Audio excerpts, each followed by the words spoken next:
नमस्कार, आप देख रहे हैं बेबाक। मैं अभिसार शर्मा। दोस्तों, बहुत बड़ी खबर है और यकीन मानिए इस खबर के बाद मोदी सरकार में ढेरों दिल जलने वाले हैं। आपके स्क्रीन पर फायर ब्रांड ममता बनर्जी, और ममता बनर्जी ने एक तुरुप का पत्ता फेंका है। जैसा कि आप जानते हैं कि कुछ दिनों पहले इस्राएली सॉफ्टवेयर जिसे राहुल गांधी हथियार बताते हैं, पेगासस के जरिए 40 पत्रकारों और ढेरों राजनेताओं की जांच हो रही थी। कौन कौन से राजनेता?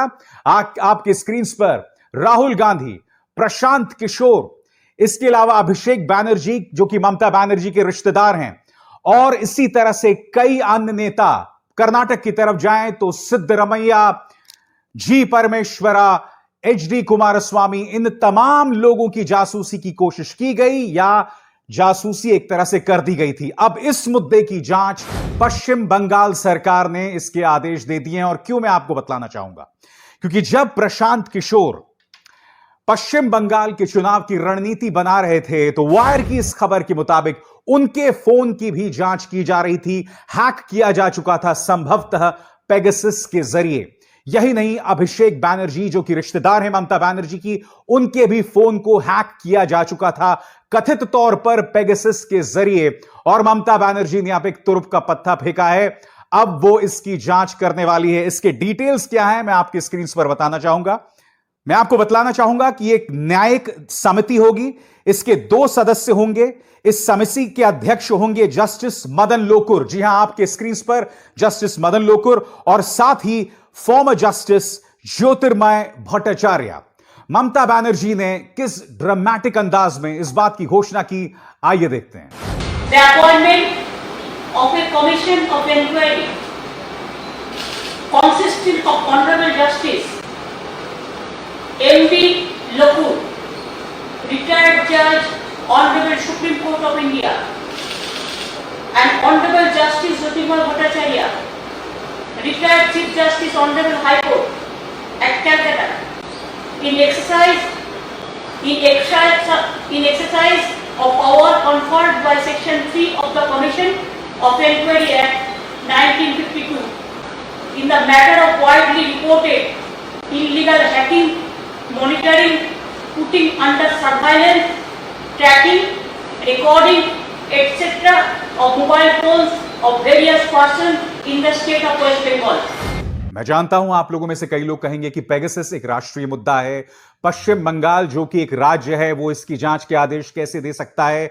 तो मैं फिर आपका ध्यान खींचना चाहूंगा इन 2 चेहरों की तरफ।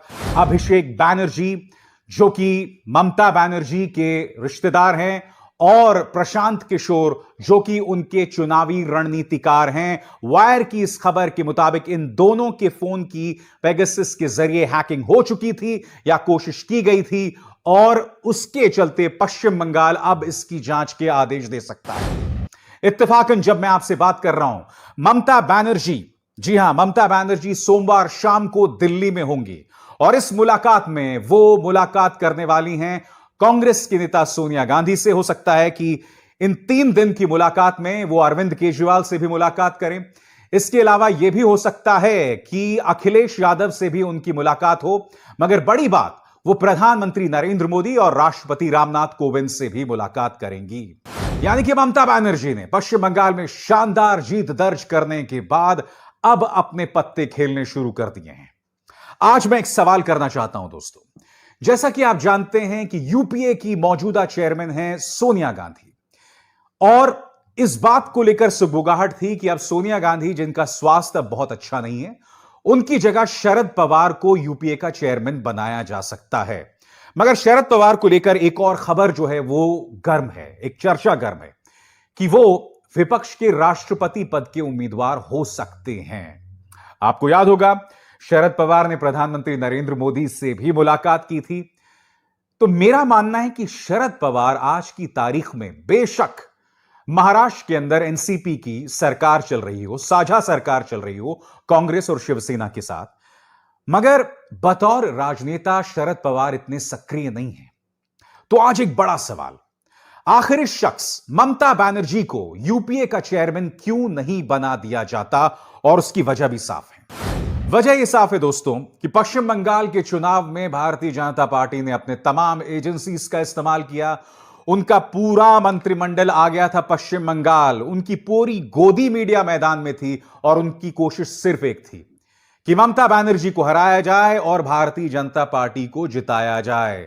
प्रधानमंत्री नरेंद्र मोदी ने चुनावी सभा में शालीनता की तमाम हदों को पार कर दिया था।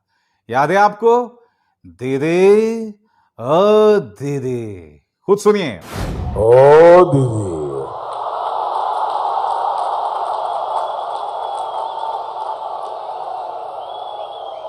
दीदी, ओ दीदी। तो इन तमाम चीजों के बावजूद वो लोग ममता बनर्जी को नहीं झुका पाए। यही नहीं, ममता बनर्जी की जीत के बाद उनके 4 मंत्रियों को गिरफ्तार कर लिया सीबीआई ने और बाद में बेल पर रिहा हो गए। अलपन बंदोपाध्याय, जो कि ममता बनर्जी के खास नौकरशाह थे, उन्हें दिल्ली बुला लिया गया था, मगर ममता बनर्जी ने अपने राजनीतिक चातुर्य का इस्तेमाल करके उन्हें इस्तीफा दिलवाया और आज अलपन बंदोपाध्याय उनके साथ उनके सलाहकार के तौर पर काम कर रहे हैं। ये जो तमाम मैं घटनाक्रम आपको बता रहा हूं, मैं आपको क्यों बता रहा हूं? क्योंकि ममता बनर्जी हमेशा भारतीय जनता पार्टी के 19 पर 20 साबित हुई हैं। उनके सामने कोई नहीं टिक पाया है। मैं आपको यह भी बतलाना चाहूंगा कि नंदीग्राम में यह शख्स शुवेंदु अधिकारी जीत बेशक गया हो, मगर ममता बनर्जी और टीएमसी की मांग के बावजूद चुनाव आयोग ने उनकी मांग को स्वीकार नहीं किया। और वो मांग क्या थी? कि हम फिर से रिकाउंटिंग करवाएं। क्योंकि आपको याद होगा, नंदीग्राम के अंदर पहले चुनाव आयोग ने यह घोषणा कर दी थी कि ममता बनर्जी जीत गई हैं, मगर फिर 2 घंटे बाद रहस्यमय तरीके से चुनाव के नतीजे पलट जाते हैं। ममता बनर्जी ने इस बात की चुनौती कोलकाता हाईकोर्ट में दी है और अब उसकी सुनवाई भी हो रही है। यानी कि ममता बनर्जी इनका पीछा नहीं छोड़ने वाली। मेरा सीधा सा सवाल आज जो तमाम गैर भाजपा दलों से है, यूपीए से है, यूनाइटेड प्रोग्रेसिव अलायंस, कि आखिर ममता बनर्जी को यूपीए का चेयरमैन क्यों नहीं बनाया जाता? क्योंकि दोस्तों, यह काम अशोक गहलोत भी कर सकते थे, यह काम कैप्टन अमरिंदर सिंह भी कर सकते थे, यह काम भूपेश बघेल भी कर सकते थे, जो कि छत्तीसगढ़ के सीएम हैं। मगर यह काम किसने किया? ममता बनर्जी ने।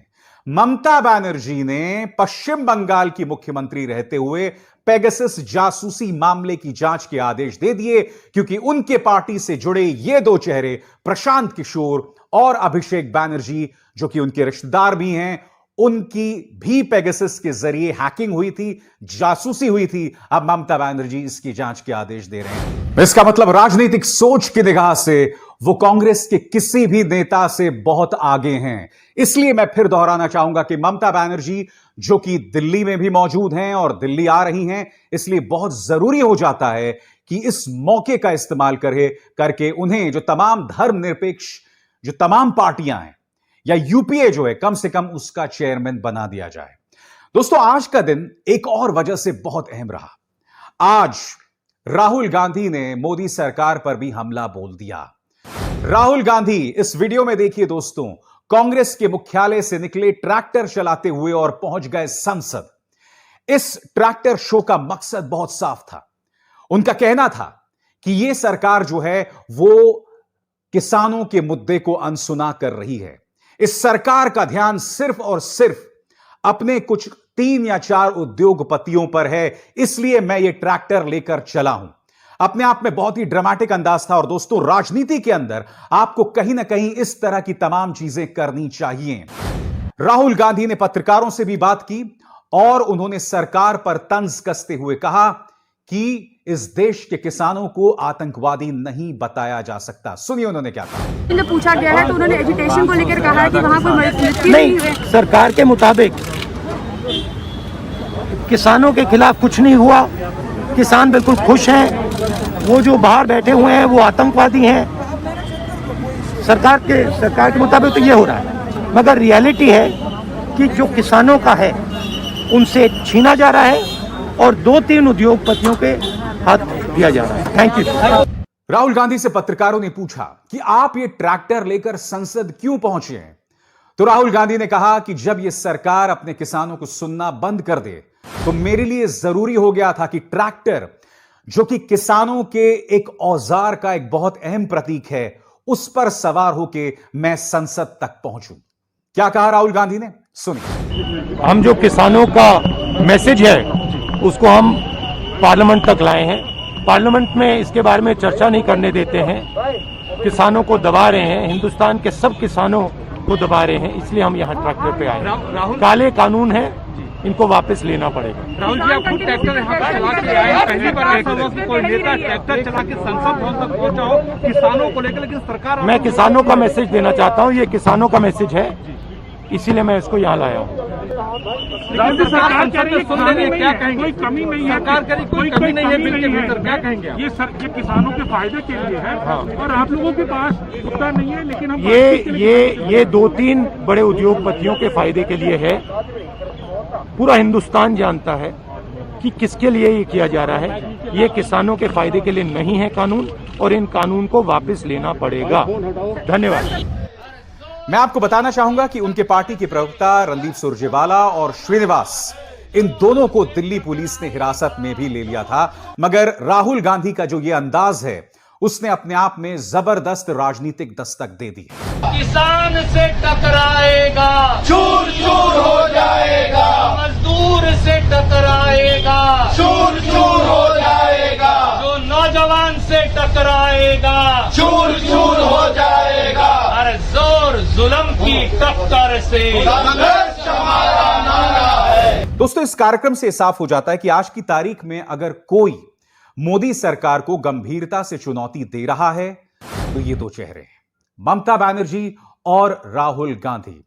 और मुझे लगता है दोस्तों, आने वाले दिनों में यानी कि 2024 के लिए इन्हीं दो चेहरों में से कोई एक प्रधानमंत्री नरेंद्र मोदी को चुनौती देगा, क्योंकि इस वक्त प्रधानमंत्री नरेंद्र मोदी की लोकप्रियता के सामने कोई भी नेता दूर दूर तक नहीं दिखाई देता है। और उसमें यकीनन हमारी गोदी मीडिया का एक बहुत बड़ा योगदान रहा है, क्योंकि आप जानते हैं पिछले 7 सालों से इन्होंने ना प्रधानमंत्री नरेंद्र मोदी से, ना इनकी पॉलिटिकल पार्टी से, ना किसी भी राज्य में चलने वाली इनकी किसी सरकार से दोस्तों कोई भी सवाल किया है। और इसलिए कोई भी नेता आज की तारीख में जो प्रधानमंत्री नरेंद्र मोदी को चुनौती देता है उसका काम बहुत कठिन है। मगर ममता बनर्जी ने बार बार खुद को साबित किया है। ममता बनर्जी ने सबसे पहले तो पश्चिम बंगाल चुनावों में शानदार जीत हासिल की। बात वहां नहीं खत्म हुई, उन चुनावों के दौरान उन्हें लगातार टारगेट किया गया, उससे ऊपर उठकर उन्होंने एक जीत दर्ज की। जीत के बाद भी लगातार तमाम गैर वाजिब, गैर कानूनी तरीकों से, साम दाम दंड भेद से उन्हें टारगेट किया जा रहा था। बाद में जाके पता चला कि उनके पार्टी के 2 नेताओं की, उनके चुनावी रणनीतिकार प्रशांत किशोर के फोन की हैकिंग कर उनकी जासूसी कराई जा रही थी। इन तमाम चीजों के बावजूद ममता बनर्जी जो हैं वो राजनीतिक दस्तक दे रही हैं और अपनी छाप छोड़ रही हैं। और मुझे ऐसा लगता है दोस्तों कि ममता बनर्जी आने वाले दिनों में भारतीय जनता पार्टी के लिए और भी बड़े सिरदर्द के तौर पर जो हैं उभरेंगी।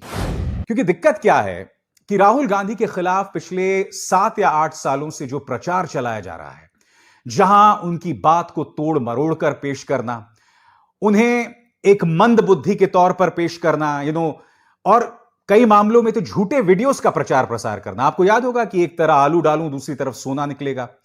वहां राहुल गांधी कहीं ना कहीं भारतीय जनता पार्टी का जिक्र कर रहे थे, मगर फिर उनके इस बयान को कोट कर करके संबित पात्रा सरी के जो तमाम राजनेता हैं, प्रवक्ता हैं, वो अक्सर राहुल गांधी को टारगेट करते हैं। अब मैं आपको एक वीडियो दिखाना चाहता हूं। यह वीडियो है मीनाक्षी लेखी का, जो कि भारतीय जनता पार्टी की प्रवक्ता हैं और उनकी सांसद हैं। इस वीडियो में आप देखेंगे कि वो पहली बात तो ये कबूल रही हैं कि वैक्सीनेशन का कार्यक्रम जो है वो सफल नहीं रहा, और इसके लिए वो दोष मढ़ रही हैं राहुल गांधी पर। मानो राहुल गांधी इस देश के प्रधानमंत्री हैं। उनका जो हास्यास्पद बयान है, मैं चाहता हूं आप सुनें। राहुल गांधी जी जैसे नेता जरूरत के समय पर देश की सेवा में लगे होते तो वैक्सीनेशन का ये हाल नहीं होता। इस देश के अंदर जो है, इनके पूर्वजों के समय में 50-50 साल, 30-30 साल बाद वैक्सीन आती थी। इस बार भारत में जब दुनिया में वैक्सीन लॉन्च हुई तो वो दिसंबर 2020 में हुई थी और भारत में जनवरी 2021 में वैक्सीन आ गई थी।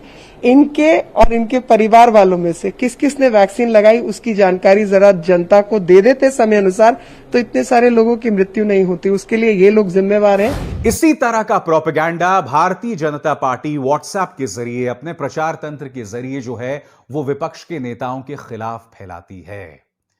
आज की तारीख में अगर कथित तौर पर गांधी परिवार ने वैक्सीनेशन नहीं लगवाया तो दोष किस पर मढ़ा जा रहा है? दोष बढ़ा जा रहा है और उसे जोड़ा जा रहा है भारत के अंदर अगर लोग वैक्सीनेशन नहीं ले रहे हैं उससे। इससे ज्यादा हास्यास्पद आखिर क्या हो सकता है? बहरहाल बेबाक में इसी तरह से हम आपके सामने मुद्दे लाते रहेंगे। अभिसार शर्मा को दीजिए इजाजत। नमस्कार।